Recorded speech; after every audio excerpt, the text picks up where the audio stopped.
Dini vecibelerinizi yerine getirirken özellikle büyükbaş hayvanları mutlaka kasaplara kestirmenizde çok yarar var. Çünkü yılda bir defa kasaplık yapmak o hayvanlara eziyet etme oluyor. Bilemiyorsunuz.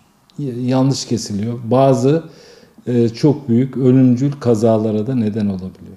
Benim çocukluğumda apartmanların bahçelerinde hayvan kesiyorduk.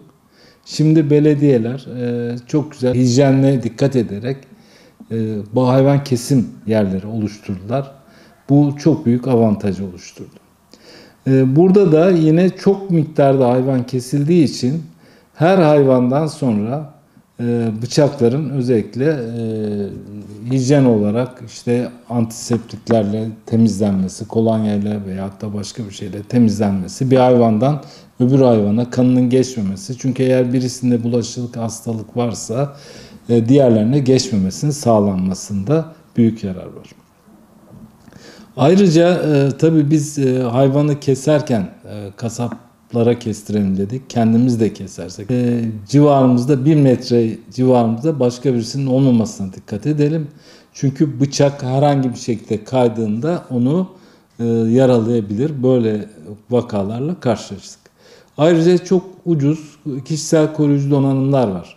Yani kasap eldiveni dediğimiz tel kafesli eldivenler var.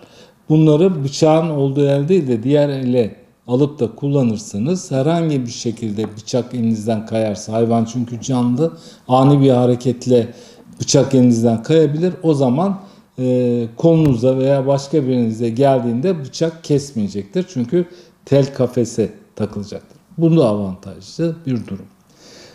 Hayvanı kestikten sonra bizim tabii derisi önemli bir değer.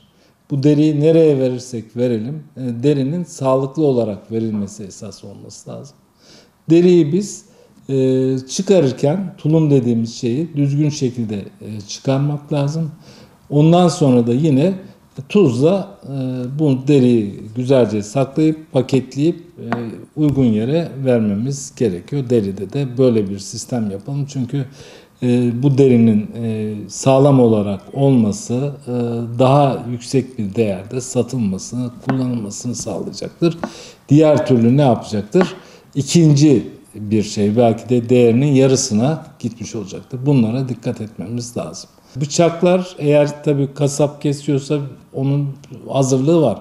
Ama kendimiz kesiyorsak bıçakların 1 gün önceden, 2 gün önceden bilevletip keskinliklerini hazırlayıp o şekilde ne çok keskin olsun ne de çok kör olsun. Çünkü hayvana eğer kör olursa da keserken eziyet etmiş oluruz. Çok keskin olursa da yaralanma olayları fazla oluyor. Onlara da dikkat edelim. Küçükbaş hayvanlarda kesme biraz daha kolay. Onun için kısmen kesebiliyoruz. Devamlı her sene kesiyorsanız bunu yapabiliyoruz. Ama büyükbaşta çok büyük hayvanlar ve bunları kesmek, yere indirmek başlı başına problem. Onun için yılda bir defa hayvana eziyet etmeden bunu kasaplara, yani bu işi yapan profesyonel kişilere yaptırmak çok önemli. Çünkü her defasında inşallah olmaz bu sene ama işte büyükbaş hayvan kesilirken kaçtı, yok boynu şöyle oldu böyle oldu diye birçok gazete haberlerini görüyoruz. Televizyonlarda haberler görüyoruz.